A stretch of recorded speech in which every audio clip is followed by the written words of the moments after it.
بسم اللہ الرحمن الرحیم۔ دوستو، آج کی اس نشست میں ہم تاریخ کے ایک سیاہ باب کا ذکر کریں گے کہ جس کا خمیازہ 600 سال گزر جانے کے بعد آج تک ہم بھگت رہے ہیں۔ جی جناب، تو وہ واقعہ ہے انگورا کی جنگ کا۔ 20 جولائی 1402 بے مطابق 16 ذی الحج 805 ہجری کو انگورا کے میدان میں ہوئی۔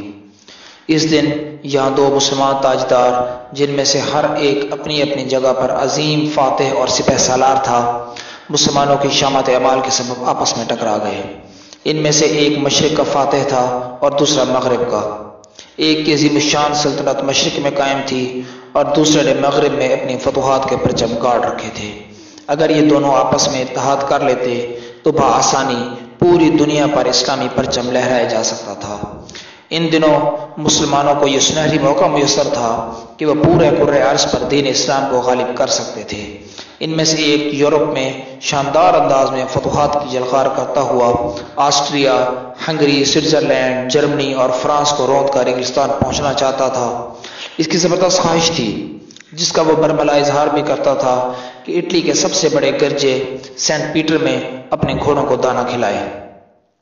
اس کی جلغار اتنی تہلکہ خیز ہوتی کہ اسے یلدرم یعنی آسمانی بجلی کا خطاب اس کے خود والد محترم نے دیا تھا۔ یورپ کے حکمران اس کی بہادری، بے خوفی، عسکری مہارت اور تدبیر و منصوبہ بندی سے اس قدر سہمے رہتے تھے کہ انہیں اپنا مستقبل اس کے گھوڑوں کے ٹاپوں سے وابستہ دکھائی دیتا تھا۔ دوسری طرف مشرق کا نامور سپہ سالار تھا، جس کی تلوار کے سامنے اپنے برائے کسی کو ٹھہرنے کی مجال نہ تھی۔ وہ وسطی ایشیا کو اپنی سلطنت میں شامل کر کے ہندوستان پر حملہ آور ہو چکا تھا۔ اس کی آزمودہ کار فوج کے سامنے سارا ہندوستان تھالی میں رکھی گاجر اور ککڑی سے زیادہ اہمیت نہ رکھتا تھا۔ وہ چاہتا تو مشرق کی طرف باہر نکلتا اور پورے چین کو اسلامی مملکت میں شامل کر کے بحیرہ جاپان تک جا پہنچتا، اور آج کی صنعتی ترقی کے مراکز کوریا، جاپان، تائیوان اور سارا مشرقی بعید اس کی تلوار کے تلے ہوتا۔ اس وقت کی معلوم دنیا بس اتنی ہی تھی۔ مشرق اور مغرب کی ان آخری حدوں پر اسلام کا پرچم بلند ہونے کے بعد ان دو براعظموں کو بھی اسلام کی روشنی نصیب ہوتی جو بعد میں دریافت ہوئے، یعنی امریکہ اور آسٹریلیا، مگر راستے میں انگورا کا میدان حائل ہو گیا۔ اس جگہ اسلامی دنیا کے دو بلند مرتبہ حکمران، دو مشہور فاتح اور دو نامور جنگ آزما آپس میں ٹکرا گئے۔ ان کا باہمی ٹکراؤ دو غضبناک شیروں کے تصادم کے مانند تھا، جس کا نتیجہ یقینی طور پر ایک کے خاتمے کی شکل میں ہوتا۔ اگر یہ کسی ایک فرد یا حکومت کا خاتمہ ہوتا تو یہ بات اتنی الم انگیز اور افسوسناک نہ تھی کہ کوئی بھی دوسرا فرد یا حکومت اس کی جگہ پر کر سکتی تھی۔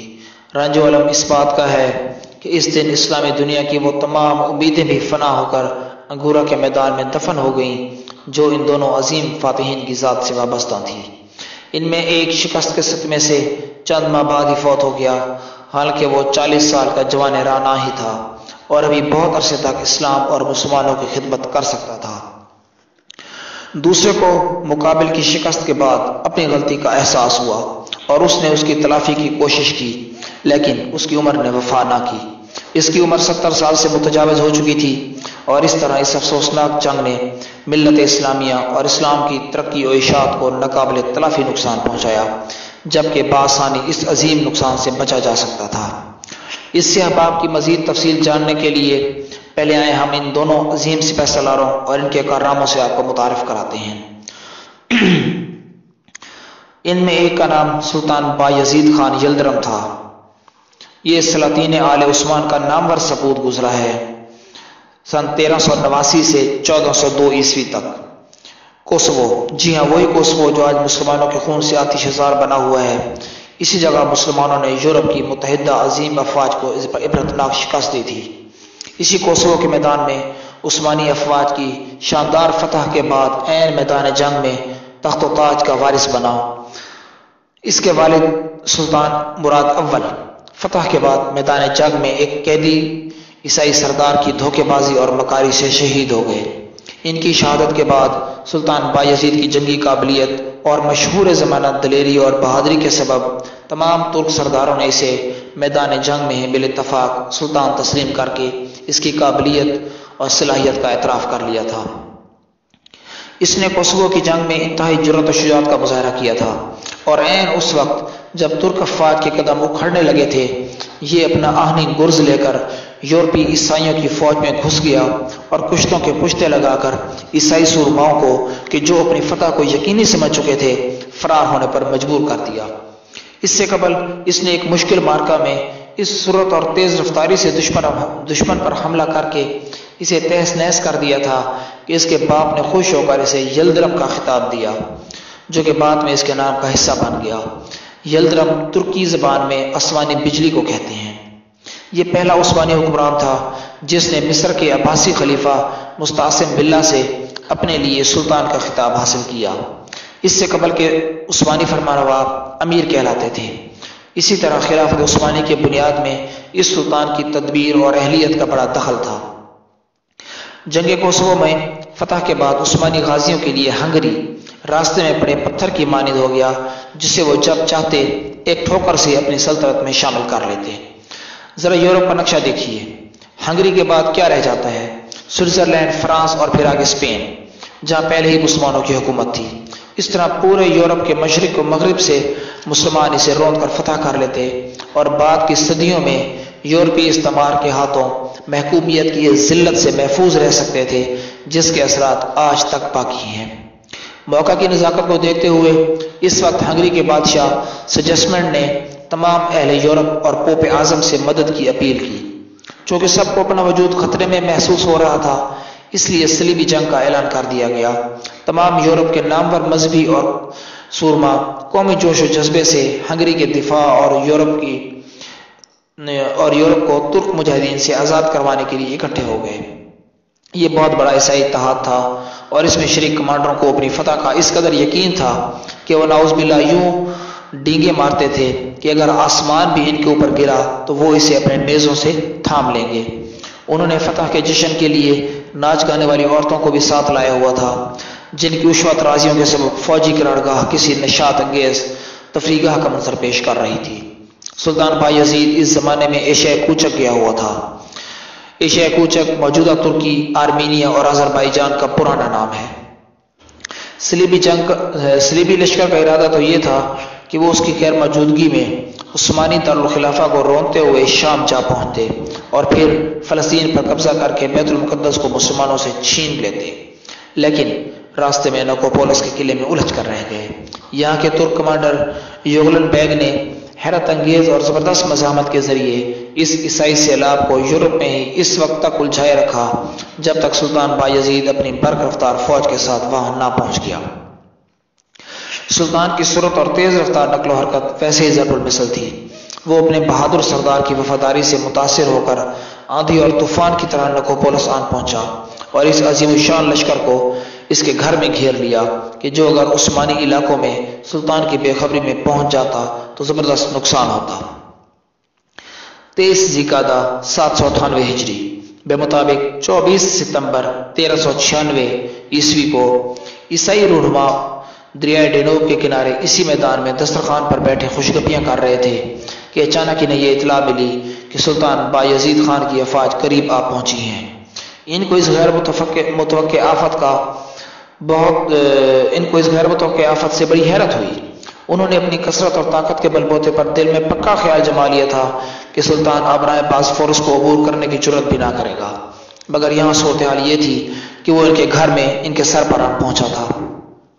مورخین کے مطابق صلیبی لشکر کے لیے یہ بات خصوصیت سے تذکرے کے قابل ہے کہ اس میں جس قدر عیسائی افواج مختلف یورپی سمتوں سے جمع ہوئی تھی وہ سب کی سب نہایت تجربہ کار اور بار بار کے جنگ آزمودہ سپاہیوں اور سالاروں پر مشتمل تھیں۔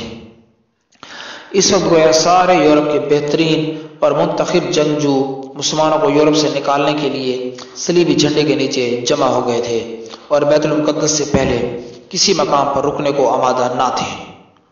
سلطان بایزید خان اپنے 40,000 مجاہدوں کو 1.5 لاکھ سے زائد جنگجوؤں پر مشتمل مکمل لشکر سے لڑانے کا فن جانتا تھا۔ اس نے اپنی باقاعدہ قوت پیچھے رکھی اور یعنی کہ اپنے مشہور زمانہ کمانڈو دستے کو آگے بڑھایا۔ عیسائیوں نے اس مختصر سے دستے کو لقمہ تر سمجھتے ہوئے زوردار حلہ بولا اور آسانی سے انہیں چیرتے ہوئے دور تک نکل گئے۔ آگے جا کر انہیں عثمانی افواج کا باقاعدہ دستہ ترتیب سے کھڑا ہوا نظر آیا۔ اب انہیں غلطی کا احساس ہوا، لیکن وہ جوش میں اتنے آگے چلے گئے تھے کہ اب واپسی مشکل تھی۔ آگے سلطان کی تربیت یافتہ تازہ دم فوج تھی اور پیچھے وہ دستے جنہوں نے جنگجوؤں کو آگے جانے کا راستہ فراہم کیا تھا۔ عثمانی مجاہدین نے ان پرجوش جنگجوؤں کو چاروں طرف سے گھیر لیا۔ سب کے سب مارے گئے، جو بچے قید کر لیے گئے۔ پھر سلطان بایزید شاہ ہنگری اس جسمن کے مقابلے کے لیے آگے بڑھا۔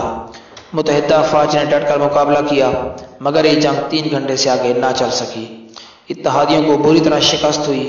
ان کے ہزاروں سپاہی مسلمانوں کی خون آشام تلواروں سے کٹ کر خاک و خون میں مل گئے اور 10,000 گرفتار ہوئے، جن میں فرانس، آسٹریا، ہنگری کے بڑے بڑے نواب، شہزادے اور سپہ سالار شامل تھے۔ نکوپولس کی اس جنگ میں عیسائیوں کا ایسا لشکر سلطان کے مقابلے میں جمع ہوا تھا جو ہر اعتبار سے مکمل اور مضبوط تھا۔ اس سے پہلے عیسائیوں کی ایسی زبردست طاقت جمع نہ ہوئی تھی، مگر سلطان بایزید نے اس کو شکست فاش دے کر یورپ کی کمر توڑ ڈالی۔ یورپ کے چپے چپے پر اس کی دھاک بیٹھ گئی اور متحدہ یورپ کے شکست خوردہ حکمرانوں کو یقین ہو گیا کہ سلطان بایزید نے روم کے سب سے بڑے گرجے میں اپنے گھوڑوں کو دانہ کھلانے کا جو عزم ظاہر کیا ہے، وہ ضرور اس کو پورا کر کے رہے گا۔ بایزید کے لیے اب اس خواہش کی تکمیل کوئی مسئلہ نہ رہی تھی، لیکن اس نے یورپ کی طرف بڑھنے سے پہلے قیصر قسطنطنیہ کا قصہ پاک کرنا ضروری سمجھا، کیونکہ یہ شخص بار بار کے معاہدے کے باوجود ہمیشہ عہد شکنی کا کے دشمنوں سے مل جاتا تھا۔ چنانچہ سلطان بایزید خان یلدرم نے آگے بڑھ کر قسطنطنیہ کا محاصرہ کر لیا۔ مورخین کا اتفاق ہے کہ اس وقت حالات ایسے تھے کہ وہ قسطنطنیہ کو آسانی سے فتح کر کے مسلمانوں کا صدیوں پرانا خواب پورا کر سکتا تھا، اور قسطنطنیہ کا مضبوط قلعہ سرنگو ہونے کے بعد پاپائے روم کا مرکزی کلیسا اس کے گھوڑوں کی اگلی منزل ہوتا، جس کے بعد وہ شکست خوردہ یورپ کو روند کر سیدھا رودبارد انگلستان پہنچ کر دم لیتا اور ہسپانیہ کی دم توڑتی مسلم سلطنت میں نئی جان پڑ جاتی۔ مگر عین اس وقت جب اس جوان سال اور باہمت سلطان کے نیک ارادے تکمیل پا کر کرۂ ارض کا نقشہ بدلنا چاہتے تھے، عالم اسلام نے یہ غمناک خبر سنی کہ مشرق کا بوڑھا جنگجو امیر تیمور لنگ سلطان بایزید سے دو ہاتھ کرنے کے لیے ایشیائی ملکوں کو رونتا ہوا ترکی کی طرف بڑھا چلا آ رہا ہے۔ امیر تیمور لنگ جفاکشی، سفاکی اور خونریزی میں اپنے جد اعلیٰ چنگیز خان سے مشابہ تھا۔ چنگیز خان اسلام کا دشمن اور تیمور لنگ اسلام کا مدعی تھا، مگر عملاً دونوں اس اعتبار سے یکساں رہے ہیں کہ دونوں کی تلوار عمر بھر مسلمانوں کا خون بہاتی رہی۔ چنگیز خان کے ہاتھوں سلطنت بغداد کا چراغ گل ہوا اور امیر تیمور نے یورپ میں وہ شمع روشن نہ ہونے دی کہ جس کی کرنیں آج امریکہ اور آسٹریلیا کو منور کر رہی ہوتی۔ قیصر قسطنطنیہ نے بھانپ لیا تھا کہ سلطان بایزید خان میں وہ دم خم ہے کہ یہ اس شہر کی ان فصیلوں پر حلالی پرچم لہرا کر چھوڑے گا جو اب تک ناقابل تسخیر ثابت ہوئی تھی۔ لہٰذا اس نے وہ دونوں تدبیریں آزمائی جو عیسائی سرماؤں کا وتیرہ رہی ہیں، یعنی مسلمانوں کو اخلاقی لحاظ سے کمزور کرنا اور ان میں اختلاف پیدا کر کے آپس میں لڑوانا۔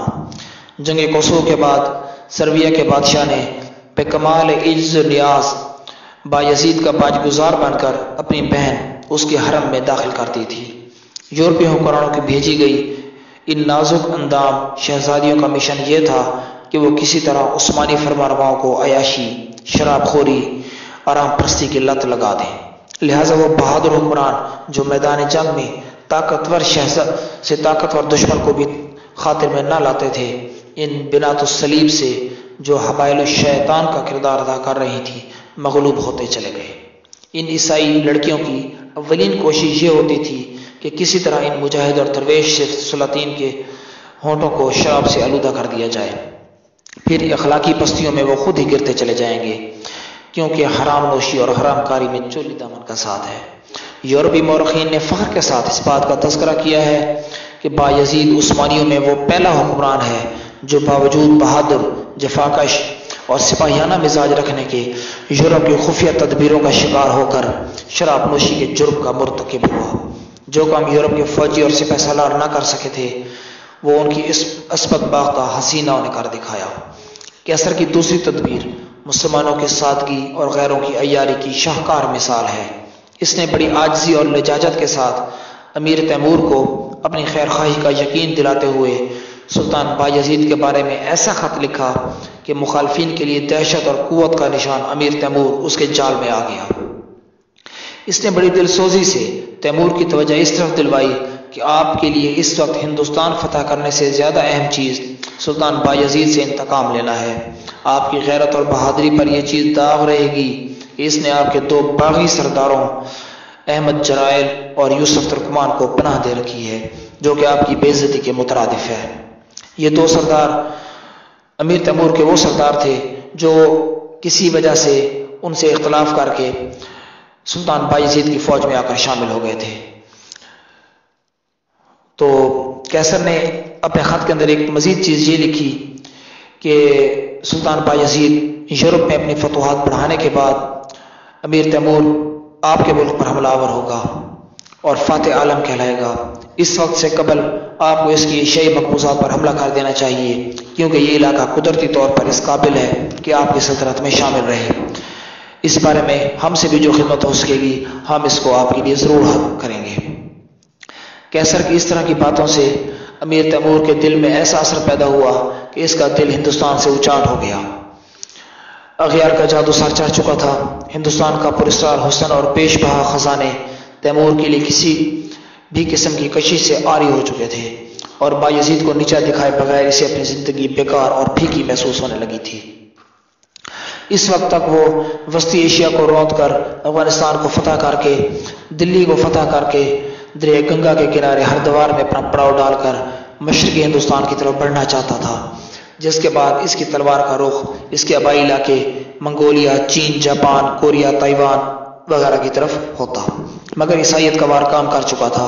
اس نے نئے نئے قبضہ میں آئے ہوئے ہندوستان کو بغیر نظم و نسق کے ایک بیوہ کے سہاگن کی طرح اجڑا ہوا چھوڑا اور واپس سمرقند کی راہ لی۔ اس کے ساتھ 1,00,000 ہندوستانی قیدی تھے۔ اس نے ان سب کی گردن مروا دی، ان سب کو قتل کروا دیا اور اپنے پائے تخت سمرقند پہنچ کر بایزید سے جنگ کرنے کی تیاری میں مشغول ہو گیا۔ اس پر اب یہی دھن سوار تھی کہ بایزید سے دو ہاتھ کر کے اس بات کا فیصلہ کر لیا جائے کہ ہم دونوں میں سے دنیا کا فاتح بننے اور کہلوانے کا حقیقی مستحق کون ہے۔ الغرض اس سے مختصر 20 جولائی 1402 عیسوی کو وہ المناک دن آن پہنچا جب ملت اسلامی کی امیدوں کو گھر کے چراغ سے آگ لگ گئی۔ اس دن انگوروں کے میدان میں لڑی گئی جنگ تاریخ اسلام کی افسوسناک ترین جنگوں میں شمار ہوتی ہے۔ مسلم مورخین کا قلم یہاں پہنچ کر سیاہ خون کے قطروں سے غم و الم کے نقوش ثبت کرتا نظر آتا ہے۔ امیر تیمور جب سمرقند سے چلا تو اس کے ساتھ 5,00,000 سے زائد کا عظیم الشان لشکر تھا۔ اس نے انگوروں کے میدان میں پہنچ کر پڑاؤ ڈالا۔ انگورا ترکی کے دارالحکومت انقرہ کے قریب ایک علاقے کا نام تھا۔ سلطان بایزید خان کے پاس 1,20,000 فوج تھی، جس میں اکثریت کو وہ قسطنطنیہ کے محاصرے سے ہٹا کر لایا تھا۔ اب دونوں طرف آزمودہ کار جنگجو اور جنگ آزما سپاہی تھے، اور جیسا کہ عیسائیوں کو توقع تھی بہت زوردار مارکا اور خونریز مارکا لڑا گیا۔ سلطان بایزید نے سپاہ گری اور سپہ سالاری کے خوب جوہر دکھائے۔ فتح یورپ کے لیے اس کی تیار کردہ خصوصی فوج نے بھی غیر معمولی شجاعت کا مظاہرہ کیا۔ 1 اور 5 کا مقابلہ تھا۔ اگر سامنے کوئی کافر فوج ہوتی تو آج دنیا کی تاریخ ان عظیم شان جنگوں میں ایک نام کا اضافہ ہو جاتا، جن میں تھوڑی فوج نے اپنے سے کئی گنا بڑے لشکر کو شکست دی تھی۔ مگر اس دن دونوں طرف مسلمان تھے، لہذا قلت کثرت پر غلبہ پانے کی بجائے اس کے ہاتھوں تباہ ہو کر رہ گئی۔ سلطان بایزید کی قوت فیصلہ، شجاعت و حکمت آج بھی پہلے کی طرح تھی، مگر تیمور بھی کچھ کم بڑا سپہ سالار نہ تھا۔ اس نے اب تک کی ساری زندگی گھوڑے کی پیٹھ پر گزارتے ہوئے اعلیٰ ترین فوجی قابلیت کا مظاہرہ کیا تھا، اور آج کے دن عثمانی فوج کی طرف سے کئی مرتبہ تیموری لشکر کے صفیں توڑے جانے کے باوجود اس بڑے سالار کے حواس بحال تھے، قوت فیصلہ پختہ تھی اور وہ نہایت عمدگی سے بر موقع ہدایات جاری کر رہا تھا۔ بالآخر دن ڈھلنے تک اس جنگ کا فیصلہ ہو گیا۔ سورج ڈوبا اور مسلمانوں کے اس میدان میں خون کے سمندر میں ڈوب گیا۔ دونوں مسلمان فریقوں میں سے بظاہر ایک نے فتح پائی اور ایک نے شکست، لیکن در حقیقت دونوں ہار گئے اور فتح صرف یورپ کی ہوئی۔ جس نے سکون کا سانس لیا اور اس کے نیم مردہ جسم میں پھر سے جان پڑ گئی۔ ان دو عظیم المرتبت سپہ سالاروں کا آپس میں الجھنا انہی کی نہیں سارے عالم اسلام کی پسپائی کا سبب بنا۔ یہ دونوں بے نظیر صلاحیتوں اور جوہر قابل کے مالک تھے۔ جس طرح مشرق میں تیمور کا کوئی مقابل نہ تھا، اسی طرح مغرب کی کوئی طاقت بایزید یلدرم کی ٹکر نہ سنبھال سکتی تھی۔ مسلمانوں کی ایک عظیم بادشاہت مشرق میں اور دوسری مغرب میں قائم تھی، اور ظاہری حالات و قرائن صاف بتاتے تھے کہ بحر الکاہل سے بحر اوقیانوس تک مسلمانوں کی عظیم حکمرانی کا قیام بس چند سال ہی کی بات ہے، مگر یہ دونوں اول العزم فاتح اور بہترین جرنیل عیسائیت کے پھینکے ہوئے جال میں الجھ گئے۔ اگر یہ انانیت اور عداوت کا شکار نہ ہوتے اور ایک دوسرے کو ترہ دے جاتے تو ان کا کچھ بھی نہ بگڑتا۔ البتہ جس مذہب کے یہ نام لیوا تھے، اس کا اور اس کے ماننے والوں کا پورا قرۂ ارض پر بول بالا ہو جاتا، مگر مسلمانوں کو ان کی بدعمالیوں کی سزا بھی تو ملنی تھی۔ چنانچہ بایزید کو شکست ہوئی اور وہ گرفتار ہو گیا۔ سلاطین آل عثمان کا یہ جواں مرد سپوت، جو کہ غیر معمولی طور پر غیرت مند اور حساس تھا، اس لیے شکست اور قید کی ذلت نہ سہ سکا۔ کہاں وہ بلند ہمت اور جواں مرد جو یورپ کے سپہ سالاروں کو آزاد کر کے انہیں کہتا تھا کہ میں تم سے تمہارے شہروں میں آ کر لڑوں گا، تم نے ناحق یہاں آ کر زحمت کی ہے۔ اور کہاں یہ بے بسی اور لاچاری کا عالم کہ اس کے اپنے ہم مذہب نے بغیر کسی بڑی وجہ کے اس کے عظیم الشان لشکر کو تتر بتر کر دیا، سلطنت کے حصے بکھرے کر کے مقامی سرداروں میں تقسیم کر دیے اور اسے اس کے بیٹے سمیت قید کر کے ساتھ ساتھ لیے پھرتا۔ سلطان بایزید خان نے فرار کی کوشش کی مگر کامیاب نہ ہو سکا۔ تیمور اسے ایک جگہ رکھنے کی بجائے ساتھ ساتھ لیے پھرتا تھا، جسے بایزید جیسا خوددار شخص برداشت نہ کر سکا۔ آخر وہ اتنی ذلت کیسے برداشت کرتا؟ 8 ماہ بعد ہی وہ اس دنیا کی بے ثباتی کا مشاہدہ کرتے حسرت و یاس کے عالم میں جان سے گزر گیا۔ اگر انگورا میں تیمور کو شکست ہوتی تو وہ صرف اسی کی ہوتی، اس کے مقبوضہ ممالک کے مسلمانوں اور اسلام کا کچھ نہ بگڑتا، مگر سلطان بایزید کی شکست مسلمانوں کی ان تمام تمناؤں اور کوششوں کی حسرتناک خون کی شکل میں سامنے آئی جو وہ فتح یورپ کے حوالے سے ایک عرصہ سے دل میں رکھتے تھے۔ روایت ہے کہ تیمور جیسا سنگ دل جس نے لاکھوں انسانوں کو اپنے سامنے مروا دیا تھا، اس جوان مرد اور جوان عمر سلطان کی موت پر اپنے جذبات پر قابو نہ پا سکا۔ اس کا دل بھر آیا اور آنکھ سے نکلنے والے آنسوں نے گواہی دی کہ وہ اپنی غلطی پر رنجیدہ ہے، مگر اب کیا ہو سکتا تھا؟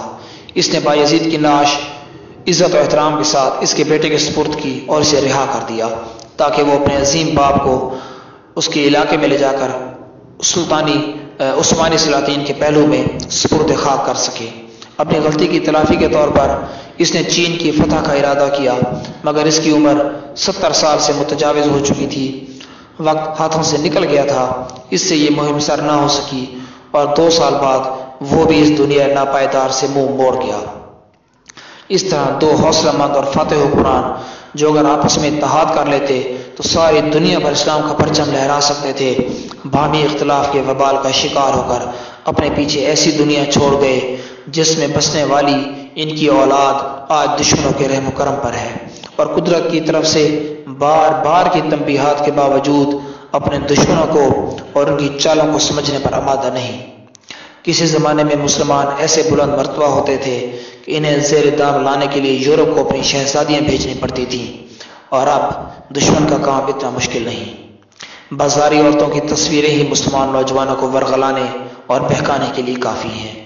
یورپ کی برآمد کردہ فحاشی، بے حیائی اور باہمی عداوت اور چپلی کش نے کیسی بلندی سے اٹھا کر کس پستی میں ہمیں دے مارا ہے، مگر ہم اب بھی اسی اطار سے دبا لینے پر مصر ہیں جس کی کرم فرمائیوں کے سبب اس حال کو پہنچے۔